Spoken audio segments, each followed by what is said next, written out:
Picture this, a single man's dream, large enough to swallow empires whole.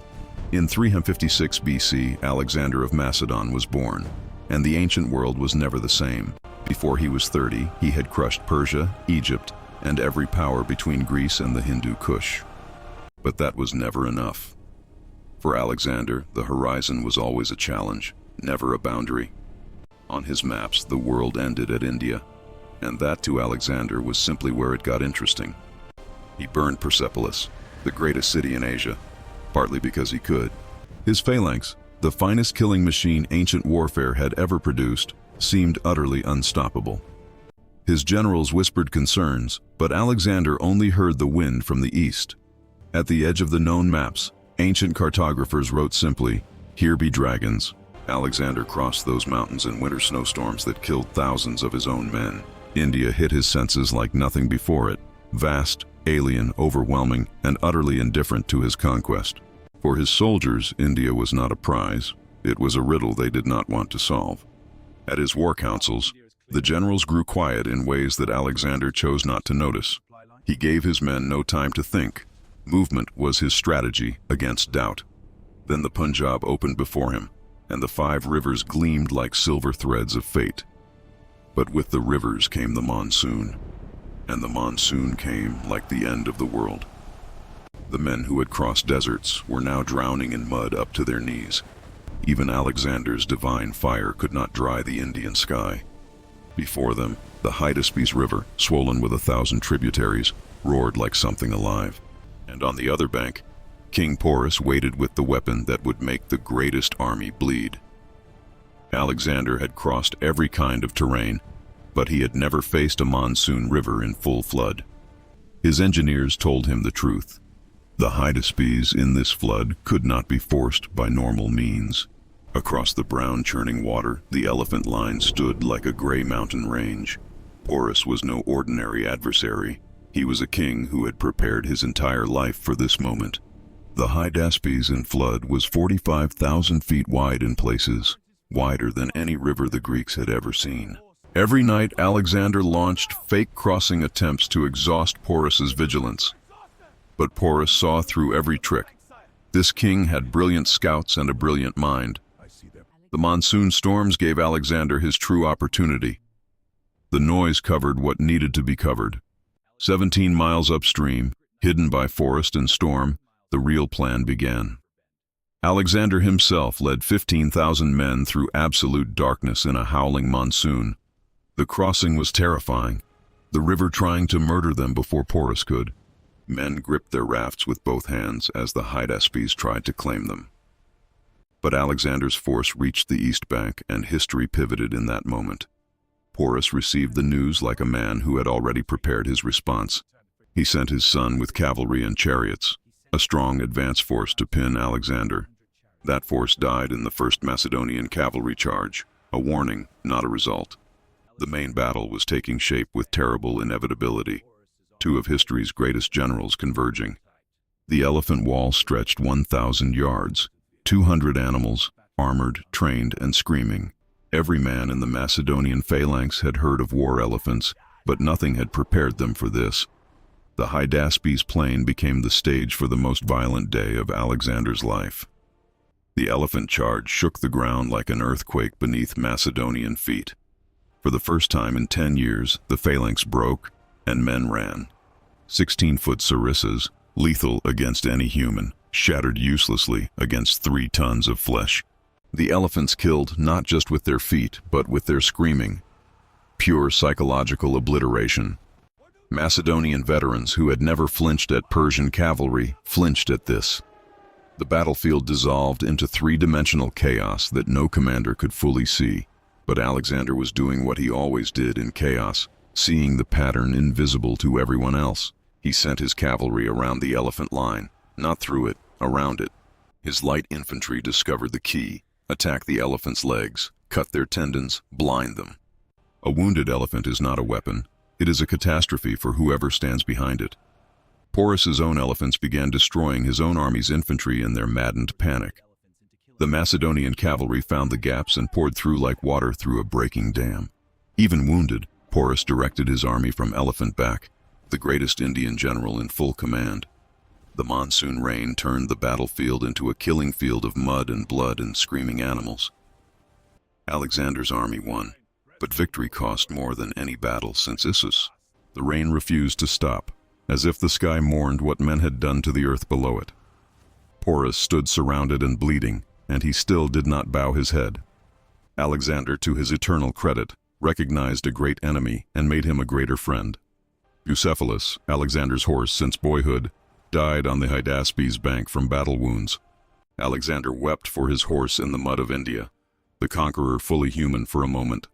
20,000 dead across the Hydaspes plain, and Alexander declared it his greatest victory. His soldiers looked at the carnage and felt something new, not pride, but a question. The question was simple and impossible. How many more of these victories could they survive? Alexander, generous in victory, gave Porus back his kingdom and made him a vassal ally. Then he pointed east again, and his men looked at each other in a way that said everything. The intelligence reports described the Nanda Empire's armies, and his men's faces went blank. More rivers lay ahead, more monsoons, more elephant walls, stretching on forever. Alexander ordered the advance east, and for the first time, his army's cheers were thin. At the Hydaspes River, the army stopped, not from enemy action, but from within. Coenus spoke what everyone was thinking, and the bravery of that act was its own military feat. "We want to go home," said the army, and those 5 words ended the conquest of Asia. Alexander gave speech after brilliant speech, and his army wept, but did not move east. The god-king retreated to his tent and refused all visitors for 3 days. He waited for omens, for signs, for the divine mandate he had always believed he carried. No signs came, because the only sign that mattered was already standing outside his tent. On the 4th day, Alexander emerged, and the man who came out was different from the one who entered. He announced the retreat westward, and his army erupted in the greatest cheer of his career.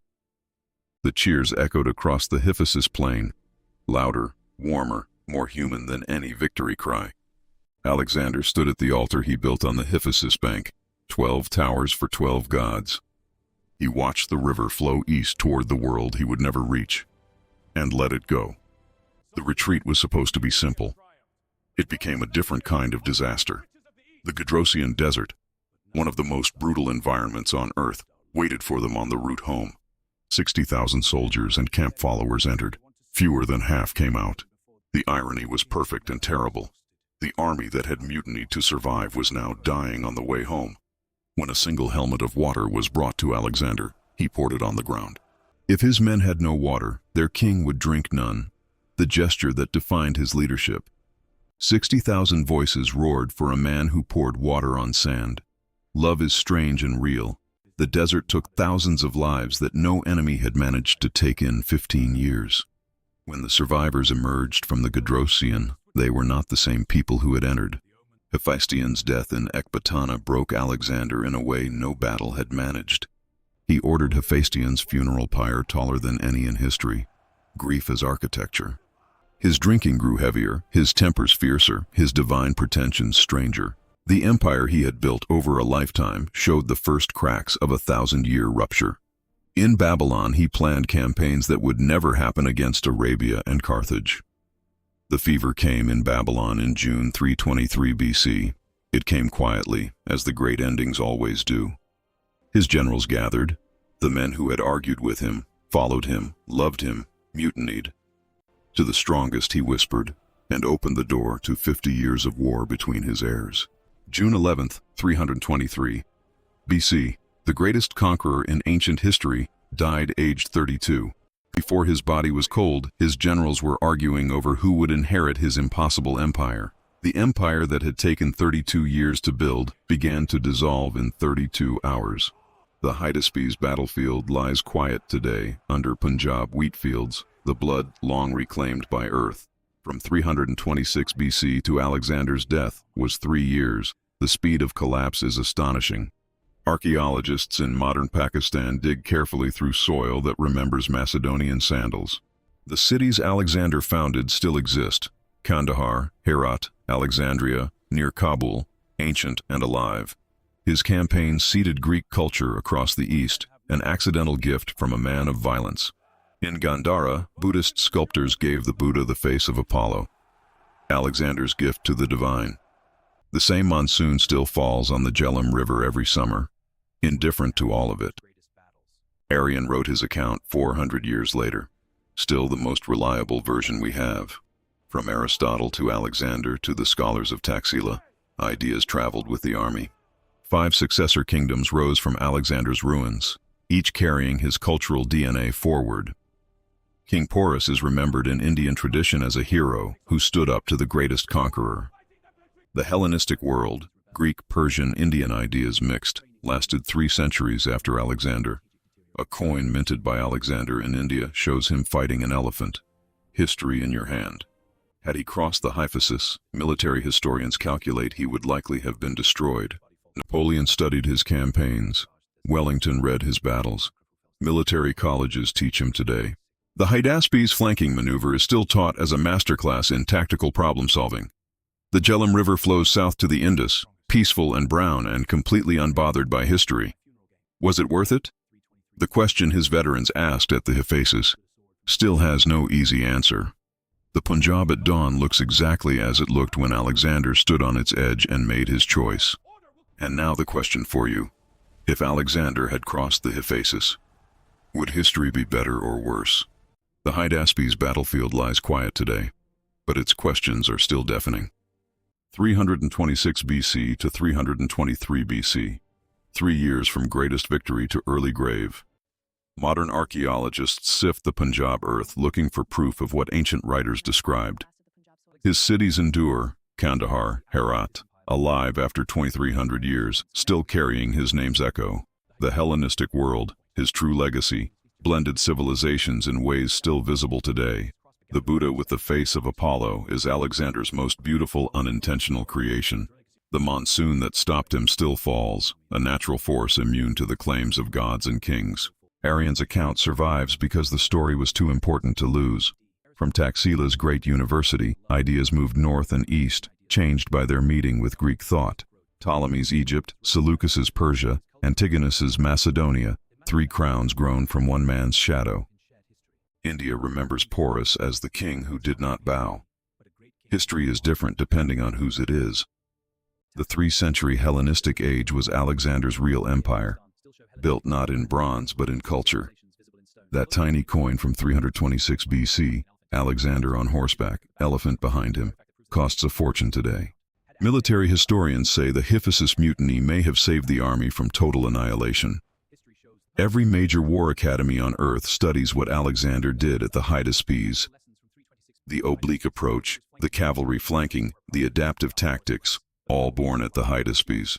The river flows on, the wheat grows, the rain falls. History waits for no conqueror. 32 years old, 3 continents, 2,000 years of influence. One army that said no. He was never defeated in battle, but he was defeated by the human limits he refused to acknowledge. So tell us, was Alexander the Great, or was he simply Alexander the Relentless? Comment below.